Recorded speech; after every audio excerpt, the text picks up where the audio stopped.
You've heard many tips on this show over the years on how to communicate effectively. And yet, how can you utilize a good sense of humor in order to get your message across with others? On today's show, how to engage with humor. This is Coaching for Leaders, episode 245. Produced by Innovate Learning, maximizing human potential. Greetings to you from Orange County, California. This is Coaching for Leaders, and I'm your host, Dave Stachowiak. Leaders aren't born, they're made.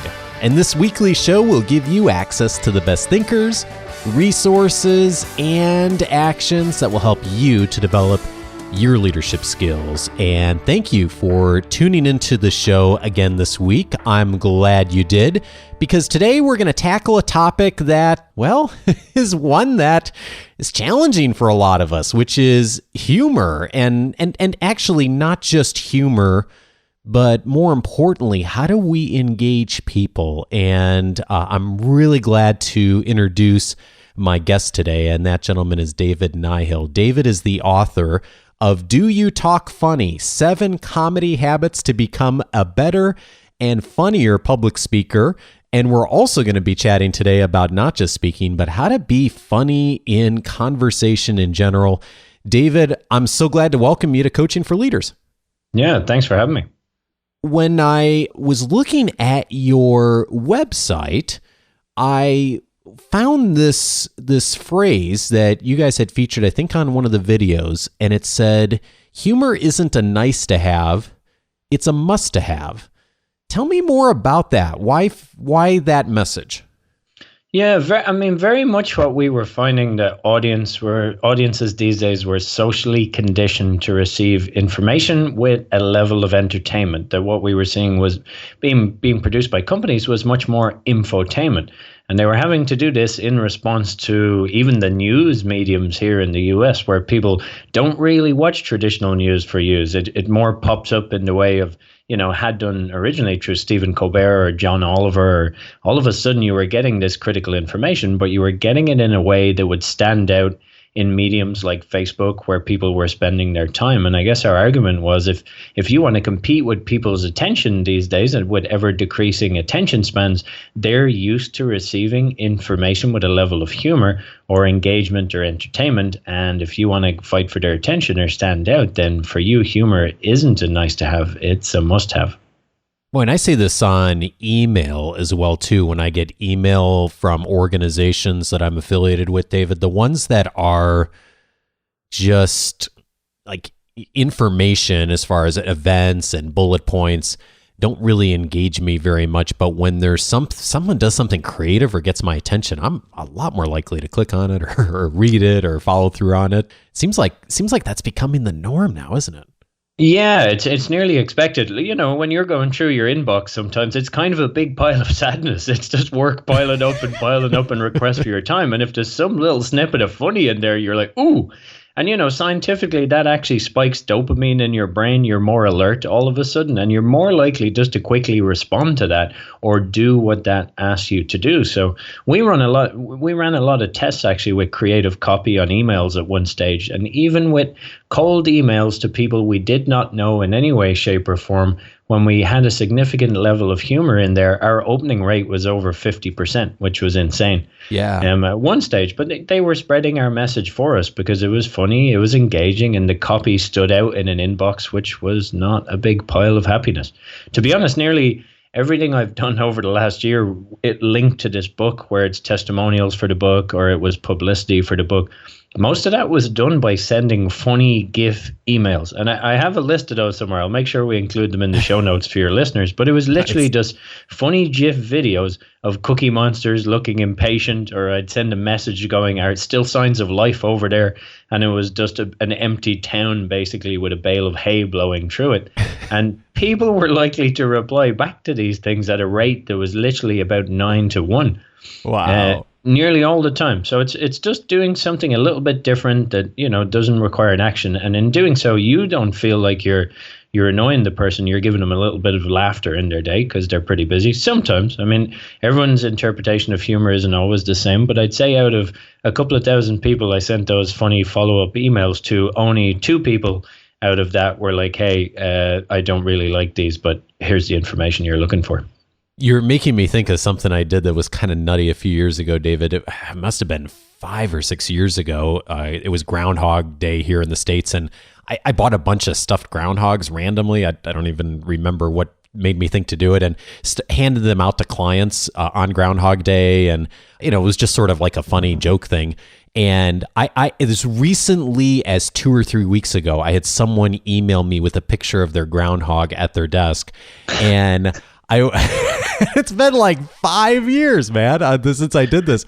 And I was amazed at how much attention that grabbed of something that was just kind of like a random silly thing. And yet, wow, what a connection point it was. Yeah.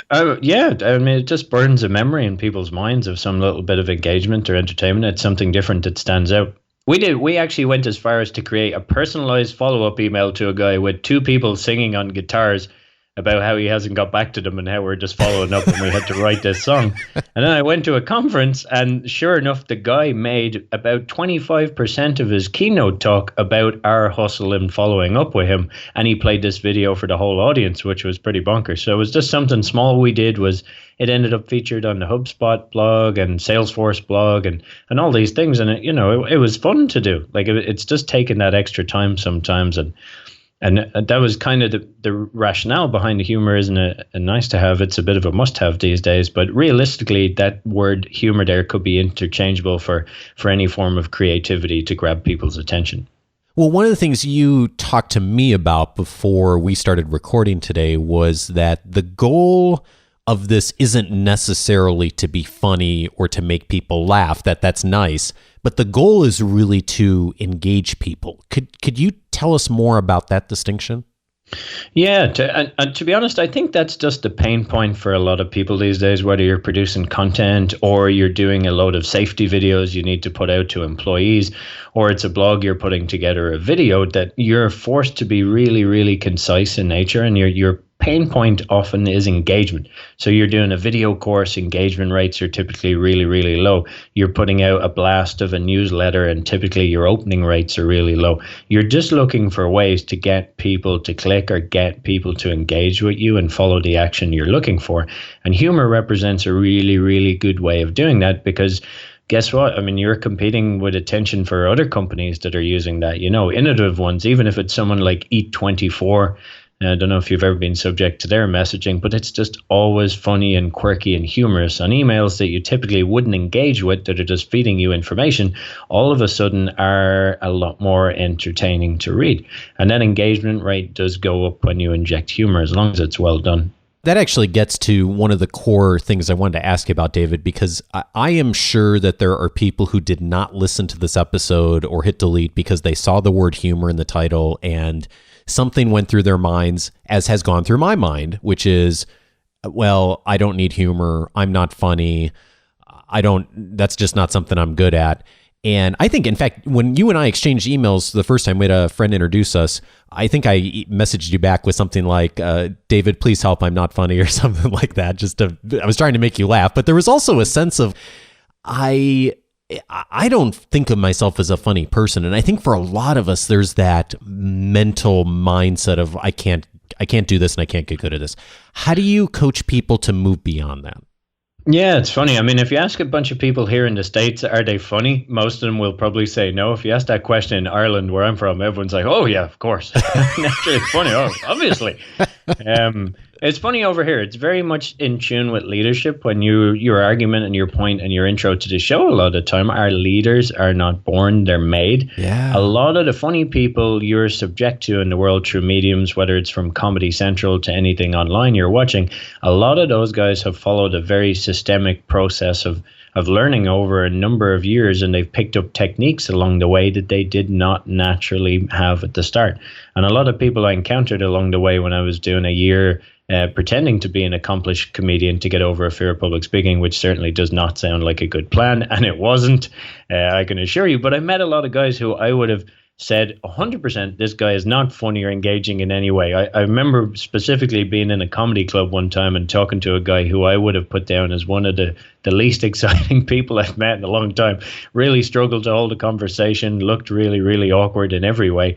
And I was like, well, do you come here much for comedy? He's like, oh yeah, all the time. I'm going on next. And I was like, oh, that is a terrible plan. If you're about to get up and be a comedian. Who told you to do this? They must have been playing an evil joke.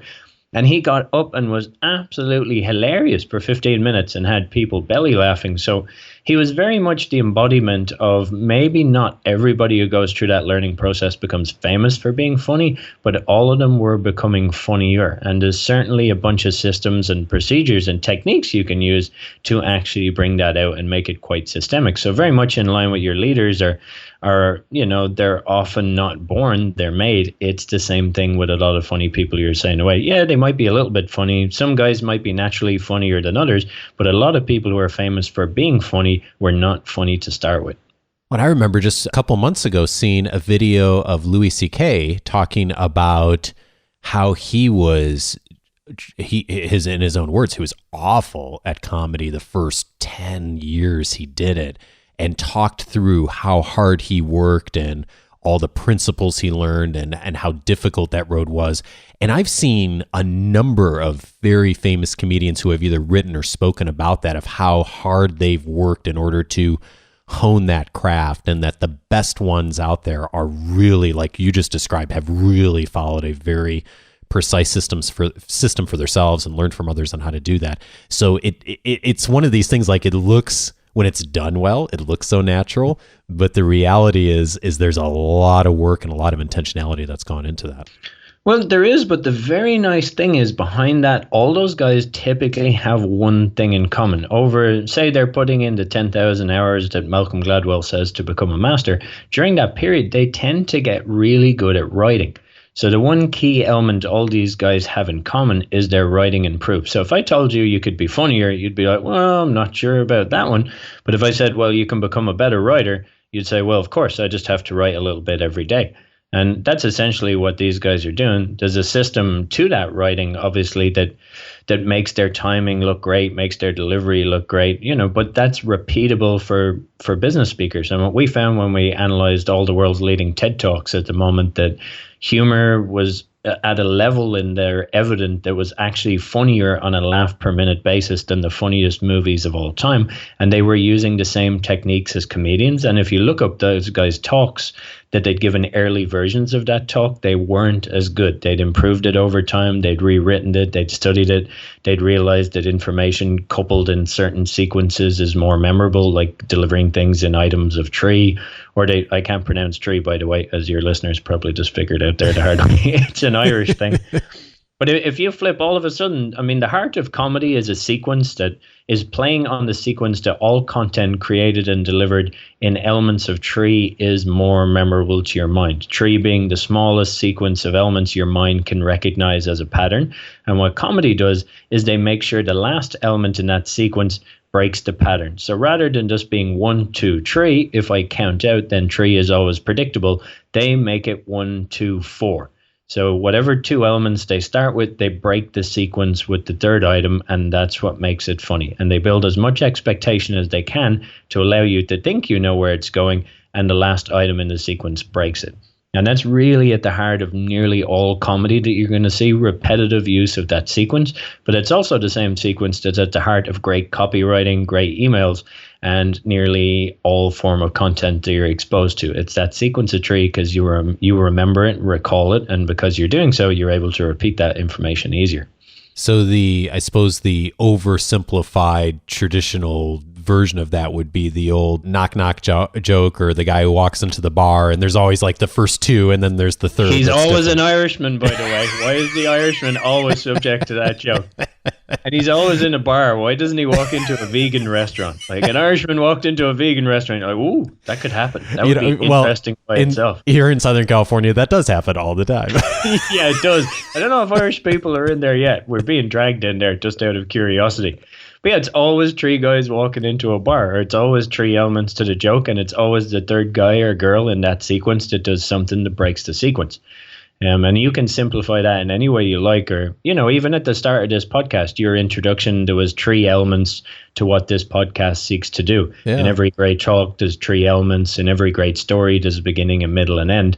And the essence of comedy is flipping that expectation or sequence. So the last item is something that could not be predictable to your mind. Okay, so this is really good because I'm actually going to be spending the rest of my day writing emails, and many of them are going out to clients, and a number of them are to try to engage and get attention and to communicate a message.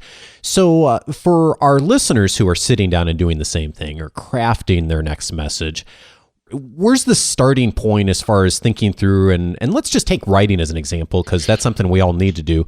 Is it as simple as starting to think through, okay, how can I bring in that three-pronged approach, or are there other things that would also help as far as thinking through where we start?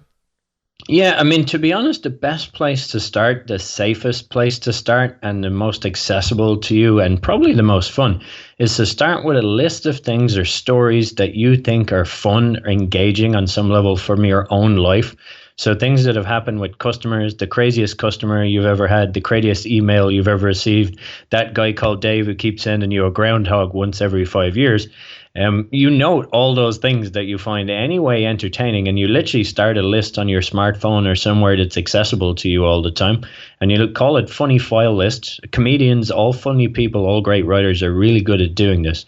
It's much more enjoyable than journaling, which is normally like, oh, I felt so emotionally unstable last Thursday. You're like, all right, I'm not going to read that back. That's not very exciting. But if you have a funny file on your phone that originally starts with very little, but you'll be surprised you add to this really fast. Every time you see something funny, an ad you like, an image you like, you overhear something funny on a daily basis, put it in there.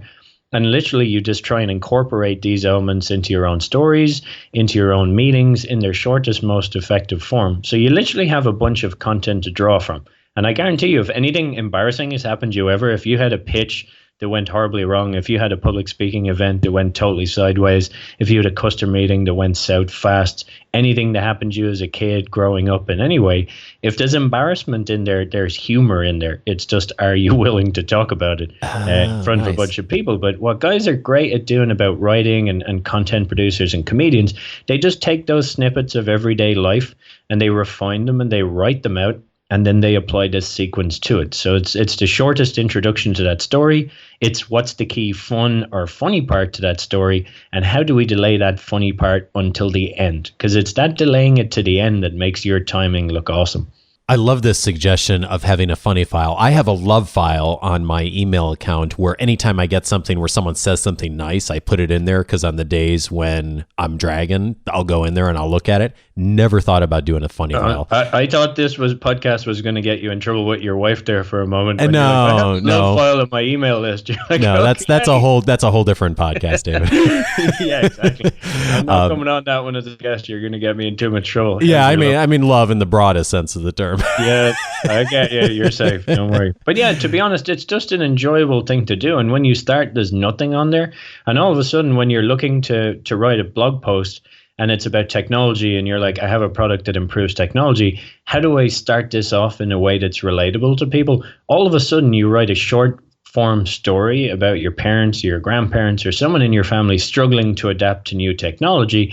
And then you make that first paragraph about that. So it's all of a sudden something that's very relatable. And now you start to talk about, on a wider level or a more specific level, how you're solving that particular product. So I have a technology product. This is what it solves. It's not the exact problem my grandmother was facing when she tried to call me in Skype in the middle of the night, but it's a similar set of challenges and circumstances, and here's how I solved it. So all of a sudden, things that you think are not really related or correlated, you're able to correlate them and you're able to share a little bit of your own life and your own story with people. And this is very much the essence of what we see in a lot of modern leaders these days, whether it's Jeff Weiner from LinkedIn or whether it was people like Dick Costello over at Twitter, that they were very much putting their own stories out there as content, sharing bits of their life and looking at the humorous side of it. So they were making themselves more human in doing so and making themselves more relatable to the average person who they were leading or they were managing. And that was a key item that was identified in nearly all great leaders. And if you ever read the book Multipliers by Liz Wiseman, I know she has a co-author on it, but it was one of the things they found, that every single great leader they identified had a great sense of humor. Oh, that's awesome. And I also really like the advice you've given as far as sharing our own stories and maybe even an embarrassing moment or poking fun at ourselves, because I know one of the fears that many of us have is we're going to say something funny or attempt some humor and it will be at someone else's expense or someone won't take it the right way. And one of the reasons I really like poking fun at myself or sharing some of those funny stories is I know I'm not going to offend anyone if I'm poking the fun at myself. And so it's a safe way, at least I found, to be funny and bring in that engagement. And at the same time, I don't need to worry about offending someone who I'm, saying something about. 100%. And the really nice thing is if you're sharing a story and people don't laugh at the funny part of the story, nothing happens. Right. I mean, they don't know you were trying to be funny in any way, shape, or form. You were just telling a story. And worst case scenario, your story is a lot more engaging than the pie chart maybe that you were going to put up instead of it. It humanizes you a lot as a speaker, and you don't run that same risk. It's kind of like when your boss calls you into an office and is like, hey, I have a really great joke for you, or one of the managing directors, and you're just like, oh, I know it's not going to be funny. And now you do your best to feign some sort of interest or laughter. You want to avoid that moment. So when you're very visibly trying to tell a joke, you're very visibly trying to be funny. And that can go either way a lot of the time. Whereas if you're telling a story, you just shared people a little bit about you. You shared with them a bit about your point of view without enforcing an opinion on them. And if it just happened to be funny, all the better. But you're very visibly not putting yourself out and risking that moment with those humor lines, which sometimes are cringeworthy when they don't work. I noticed that the term improv was mentioned on your site or on the conference you guys do, and I've heard of a number of leaders over the years who have gone and done improv classes as a way to improve their communication skills, and I've heard some really cool success stories come out of that. I don't know if that's necessarily the right choice for everyone, but I'm wondering if there's an element of improv that is something we could take away and put into practice that would help us through some of that. How do I think on my feet more effectively? Yeah, and I think improv is great for that. It's very good at upping creativity and forcing you to support other people's ideas rather than arguing with them. So I myself, when I used to manage a very large company in multinational territories back in the day for the world's largest private education company, I was their head of operations. And a lot of the time people would give me suggestions and I would just shoot it down very quickly and go, that's not going to work because of this. Now let's move on. I'm in a hurry. Whereas the improv way to handle that would be, okay, well, yes, tell me more. Like expand on it. Just whenever anyone has an idea, just automatically say yes to talking about it more and flesh it out some more and try and build on whatever they're saying as opposed to close it off.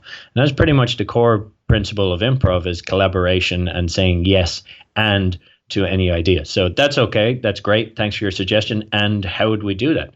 And you just force them sometimes to either showcase the strengths in their idea, help you dig out strengths in the idea, or showcase quickly the holes in that idea by going deeper into that idea rather than you just saying, no, I'm not open to that. That's a bad idea. Let's move on. Oh, so this is very much a mindset shift from a leadership standpoint of rather than looking for all the reasons this wouldn't work, how do I look for every possible opportunity for how that might work and tell me more and engage in the conversation. And it's getting back to what you framed earlier. It's about engagement. It's not necessarily about how to be funny. Yeah, improv is very much about engagement, is very much about collaboration, and is very much about just exploring every avenue and not being closed off to any ideas. So when they actually tested it, MIT did a study at one stage, but they found that improv practitioners were actually you were more likely to come up with creative ideas than product managers for new products at one time, just because they were very open to exploring every opportunity around it, whereas other guys had a knowledge of what worked and what didn't work, and they would quickly write off ideas that actually went on to be later quite successful. So maybe we should all go and take an improv class to get us thinking about how to just get some practice at doing that.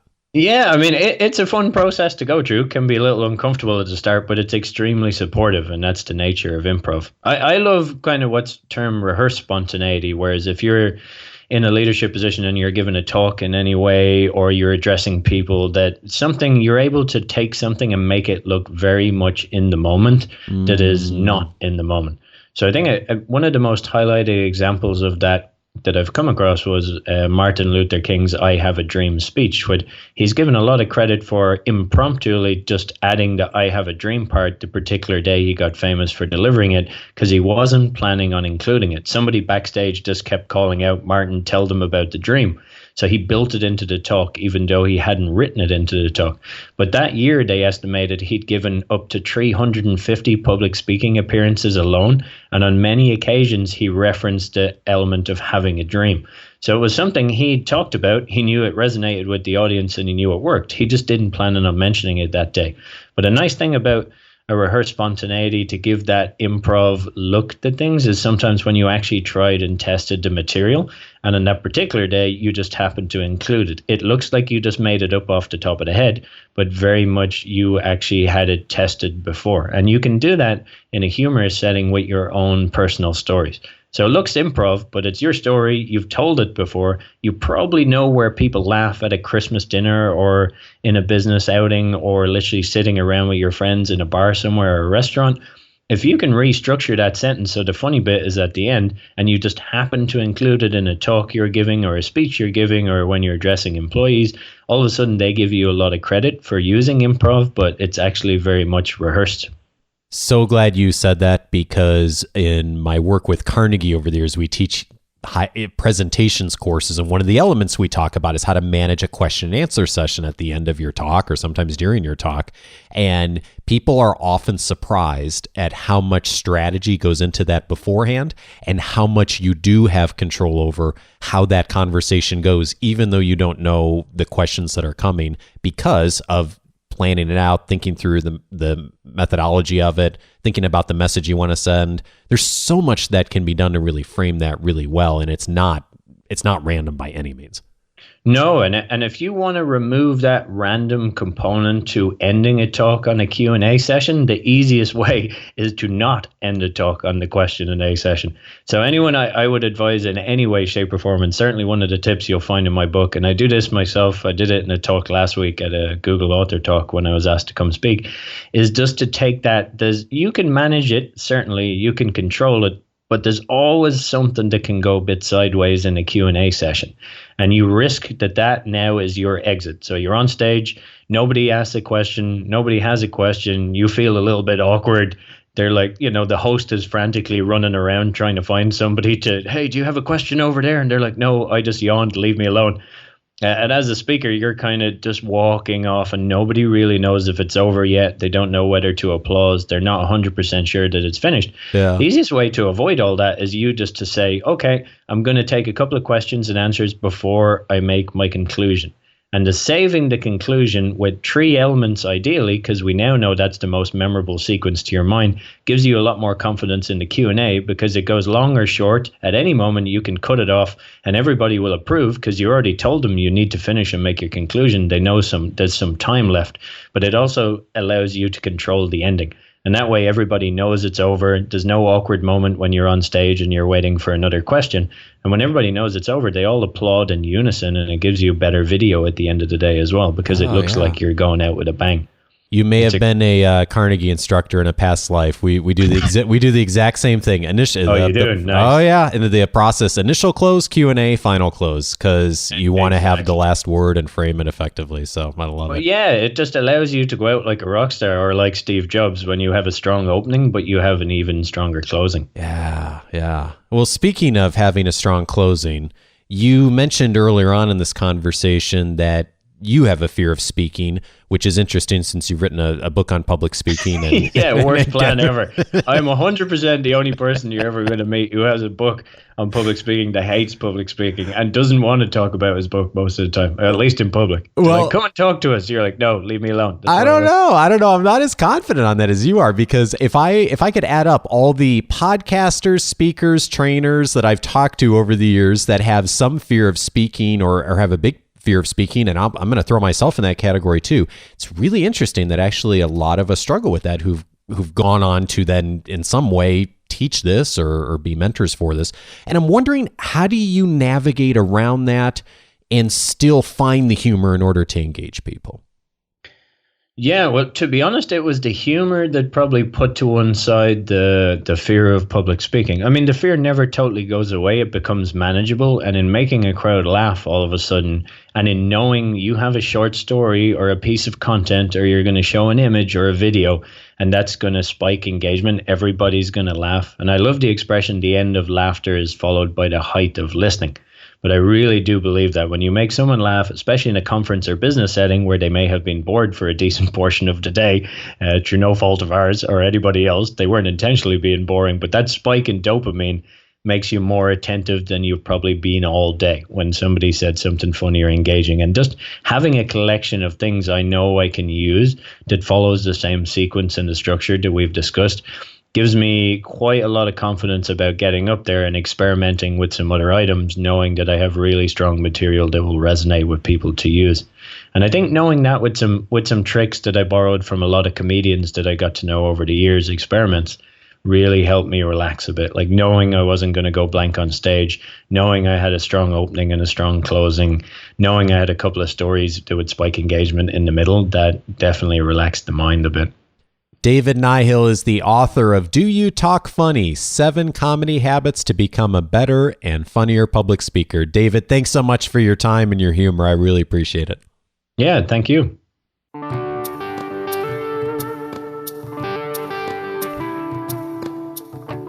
I think I mentioned in this conversation with David on the day we recorded it that I was working on a marketing piece for a Carnegie project later on in the day, and I took some of David's advice here of bringing in humor into the material I was writing, and we sent it out to clients, and I can directly equate that marketing message that had a lot more humor in it than normal to probably $6,000 or $7,000 of business that resulted in over the next week or so that we normally would not see from a message like that. So I'd certainly encourage you to give this a try. I think one of the fears that many of us have with humor is that we're going to try something and it's not going to work or we're going to offend. And if that's the case for you, like I've struggled with in the past, I would certainly encourage you to do what we talked about in this conversation is poking a little fun at yourself or your organization is almost always a pretty safe place to start. And I think that along with the tools that David mentioned will really help you to start thinking about how you can communicate even more effectively and use humor in the same way most of us do in our personal interactions and our friendships. But if we can find a way to do that in a business context too, and in leadership, I think that will help all of us to connect well. I hope that you'll add to the conversation as well. If you have a comment or question, go over to coachingforleaders.com/feedback. That's the best way to get it to me. And also for it to be considered for a future Q&A episode. Lots of questions coming in these days, but I don't have yours. I'd love to consider your question for the next Q&A show so Bonnie and I can go into depth on it. coachingforleaders.com/feedback is the best way to do that.